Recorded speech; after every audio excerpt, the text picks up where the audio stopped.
So I'm a former teacher, so I am able to project to the back of the room. Usually it's to yell at them to say, I saw that. No. So my focus in the state legislature is really on what I'm calling the 3 E's, the economy, education, and elders. And so that really and truly is going to be my focus going forward. I had the great privilege of having you all endorse Senate Bill 98, which was looking at the elder abuse bill. We needed to just strengthen and add to the great work that was started by Senator Hudak, who I saw come into the room. And so we now have mandatory reporting for elder abuse in this state. It will come into effect this summer. But one of the things that we noticed about that law that needed some fixing was when it came to the definition of theft. So the way that it was currently defined in the statute, theft was taking without permission. But unfortunately, many of the seniors who have been defrauded know that oftentimes permission was granted in order to take care of paying a bill or in order to just borrow that money temporarily.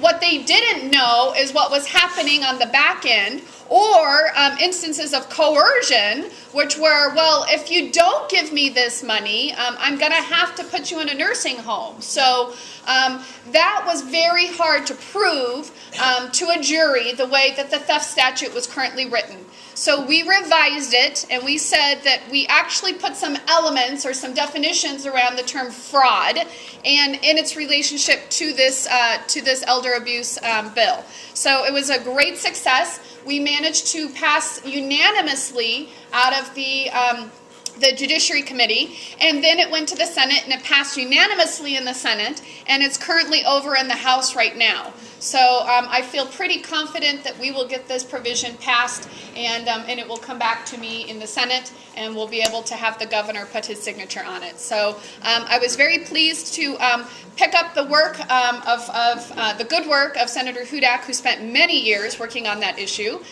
It was a big fight, you know, to get people to recognize that this is an issue and that this is a problem in our state, and that it is just as severe as child abuse. And so it took bringing a lot of stakeholders to the table.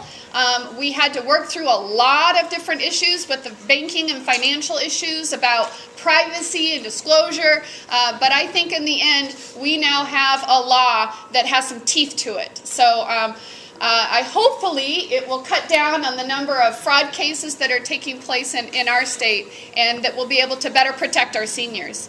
Secondly, a bill that has not been introduced yet, and I don't even have the full title of it, but it's going to be dealing with the Property Homestead Exemption Act, extending that to all seniors over the age of 75 for a particular means tested. So the seniors that are low income, whether they've been in their home 10 years or not, that we'd be able to extend that. And then also for spouses of our veterans, if they pass away and they currently had the exemption would be granted to their spouses.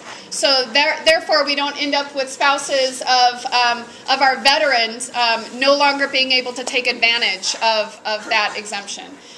There are some more details to that bill, and Rich from Dr. Cog may be able to fill you in a little bit about it, because he's been working on this issue with Representative Lebsock in the House, and I will be the Senate sponsor in the Senate with Senator Toktrop. So, has not been introduced yet, but we're very excited about it coming forward. I think I'll go ahead and stop there, because I know you have some really good other guests that are going to be here today. But I will be here for any questions that you may have later. And it was a real pleasure to be here.